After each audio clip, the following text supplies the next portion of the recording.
What we're really trying to harness here is passion. Almost everybody has some innate talent, some innate thing that makes them different or unique. Their perspective is slightly different from everybody else's. So if you can find a way to make that a valuable asset to somebody else, that they can see the world in the way that you do, and you can provide some insight to them that they're not able to do, then you might be able to monetize what it is that makes you truly unique.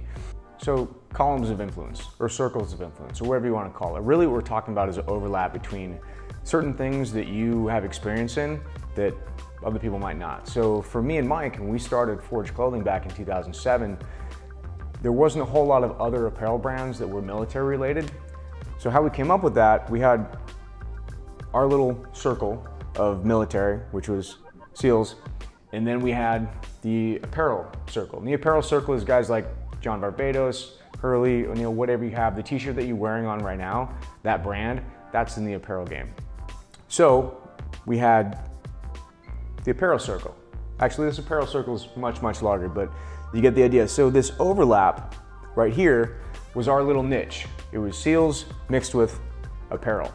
Coming from a military background, and I'm only approaching it this way because most of my followers know me from a military background. So if you have a different background, that's nursing, teaching, school, whatever, car racing, whatever it happens to be, you have intricate knowledge of one little piece of your life that maybe other people don't. This is basically what I'm talking about, is taking one little piece. So for us, we're talking about military here. So we have a relatively large circle of military. Guys coming out of the military tend to know a couple things. You know gear, you know guns, you know tactics. So what guys will try to do normally is they'll try to start a tactics company. They'll try to start a gear company, maybe a gear tactics company. All these things that you're used to, but the problem is every other dude is getting out at the same time is also trying to start the same thing. So on this, what I recommend is don't go after the normal things that people are going after. If you want to do something unique, you want to create yourself a little niche that you can totally own and control, I like to look at what other people are doing. If you look at Yeti Coolers Instagram, they have about 750,000 followers right now, and there's almost 0 pictures of the coolers on their Instagram. They're selling the lifestyle. They've crossed over the lifestyle circle with the product circle. They're selling that niche. Say you wanted to do military and a military cooler. You can take the same product, market it towards a military audience. Now, all these guys are operating in this area over here. You're off over here in your own little area, military coolers.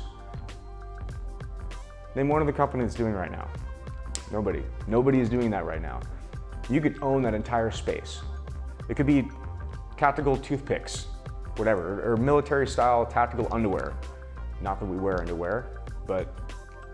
So we've used military as a reference point here because that's my particular background. But you can take the same system and apply it to anything in your life. Whether that's you're a fireman, you're a nurse, you're a school teacher, you're an auto mechanic, you're a welder, all these things are totally applicable. You just have to figure out and look at it from an overview and then narrow your focus down and see what you are good at, what you're meant to do.